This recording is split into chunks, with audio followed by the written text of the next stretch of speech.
Hi, my name is Fiona Maxwell, and I'm a docent with the Frances Willard House Museum. Did you know that the Frances Willard House was one of the first house museums in the United States dedicated to the life and work of a woman? Upon her death in 1898, Frances Willard willed her home to the Women's Christian Temperance Union. In 1900, the WCTU established its national headquarters in the northern side of the house and opened the other half as a museum. Anna Gordon, Willard's personal secretary, was granted life tenancy in the house and tasked with overseeing its preservation. Gordon sought to maintain a sense of Willard's presence by keeping its rooms sacredly intact. What was it like to visit the Frances Willard House Museum in its earliest days? We can get a glimpse of the WCTU's initial interpretive strategies through a guidebook published by the organization in 1911. Some of the descriptions of the rooms and furnishings are recognizable today, but much has changed. The Willard House has evolved dramatically as a public history site in terms of audience, purpose, and presentation of Willard's legacy. For a reflection on the history of commemorating Willard and women's work at Rest Cottage, please check out our blog. Now, come with me. Let's go back in time over 100 years for a tour of historic Rest Cottage.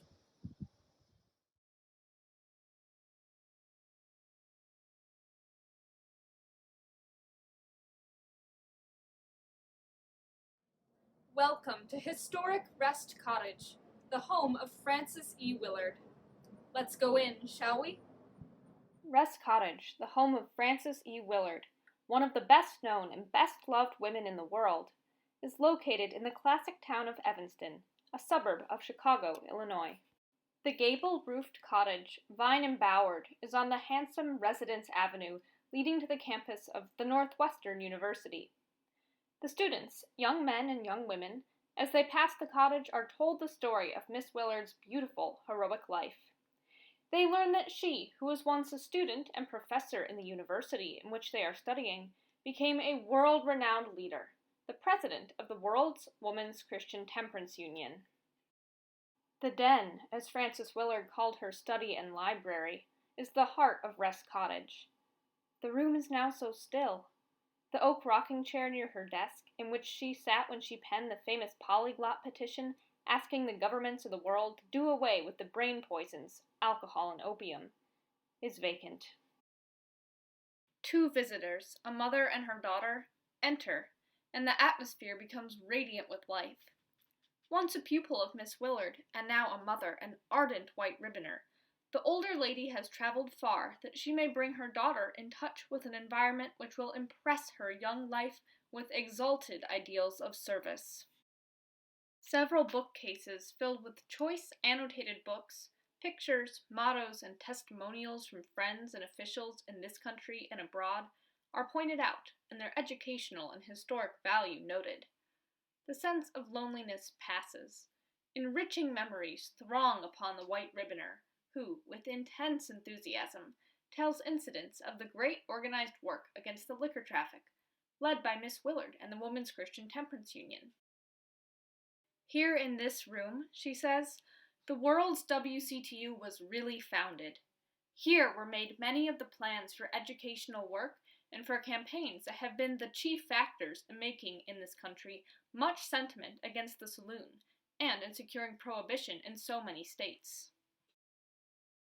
The satchel, Old Faithful, on the now unused desk, is an eloquent reminder to the visitors of Miss Willard's unwearying, persistent journeyings over land and sea, as, accompanied by Miss Anna Gordon, she burned out her life in altruistic service and made the world wider for women and more homelike for humanity.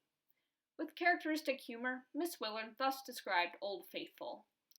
It has been evilly and despitefully treated.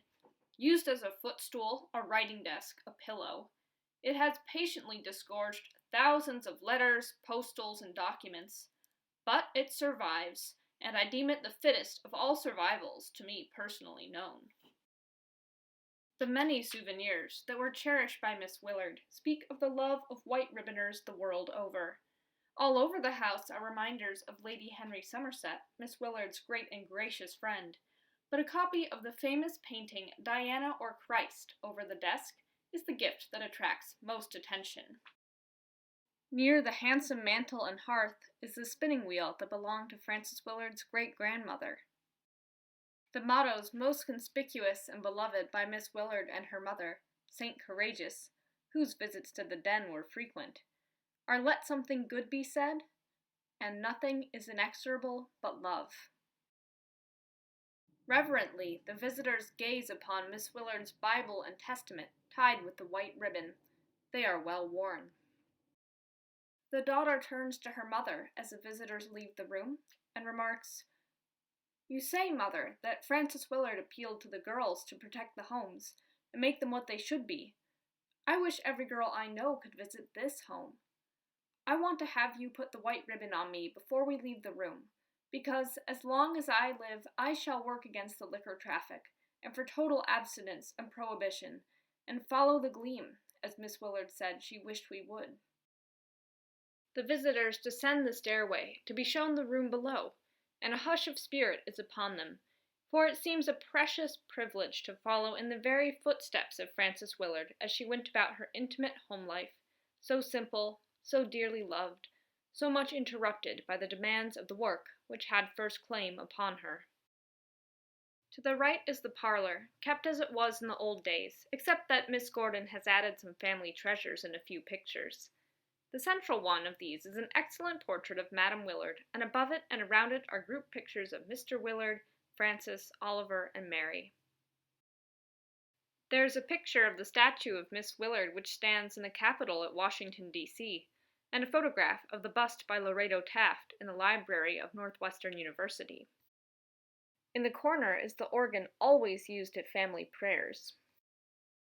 On a shelf of the closely filled bookcases are the samplers made by Miss Willard and her sister Mary. Miss Willard was 14 and Mary 11 when they made these samplers, and this is the only piece of finished needlework Miss Willard ever did. Here also is Miss Willard's wheel, Gladys, and the music box given her by Countess Somers, Lady Henry Somerset's mother. When this music box was to be made, Miss Willard was asked what music she would most enjoy, and she instantly replied, "The hymns that Mother loved best." Opposite the parlor is Miss Gordon's office. Here is the handsome desk presented by the white ribboners of the nation. For some time Miss Willard used this desk in her den, but later she preferred that Miss Gordon should utilize it for the filing of letters and documents, for which its scores of compartments make it remarkably convenient. Most interesting are a set of tiny pewter dishes and a toy village, Miss Willard's childhood toys. In the dining room is the table from which Miss Willard ate her daily bread, and the place at which she sat is often marked with a vase of flowers. On the sideboard is the individual tea set of daintiest china, given to Madame Willard on her 80th birthday by Mr. and Mrs. John B. Gow, and the teetotal plate, made in the days of the Washingtonian Temperance movement. In a pretty wall cupboard are preserved many pieces of handsome china, gifts to Miss Willard on her 50th birthday. The set of nature pictures, Japanese scenery, one for each month of the year, was the gift of Mrs. Hannah Whitall Smith. The casement windows open upon a picture quite as beautiful. Winter or summer, this lawn is the playground of birds and squirrels. There is the dovecot, and below it is the cairn of precious stones sent from far and near at the time of Miss Willard's 50th birthday celebration. Miss Gordon deems it a sacred privilege to preserve the rooms of the original Rest Cottage, now her home, with their furnishings, just as they were used by Miss Willard and her mother. It is a joy to her to thus share this precious home with every person in the world over whose heart gleams the white ribbon badge of WCTU membership. The name Rest Cottage now applies not only to the original cottage, but to a second residence close beside it, built by Frances E. Willard's sister-in-law, Mrs. Mary B. Willard, and after some years purchased by Miss Willard, who then rented it to white ribboners and friends. This newer house, now the property of the National WCTU, has been named The Willard in memory of Frances E. Willard and her mother. Here are located the pleasant, spacious reception room and library, and the commodious administration offices of the organization. On the first floor of the headquarters building, back of the reception room and library, are two offices, one of which is the editorial office of the Young Crusader. Here, visitors are shown samples of literature published and for sale by the National WCTU. Walking through the headquarters offices with a group of callers, one is frequently asked, "Is this Miss Willard's old home? Are we now in the rooms where she once lived?" Many are surprised at the negative reply received, but quickly note the change from the activities of the National WCTU headquarters, as they are conducted into the quiet rooms of Miss Willard's cherished home.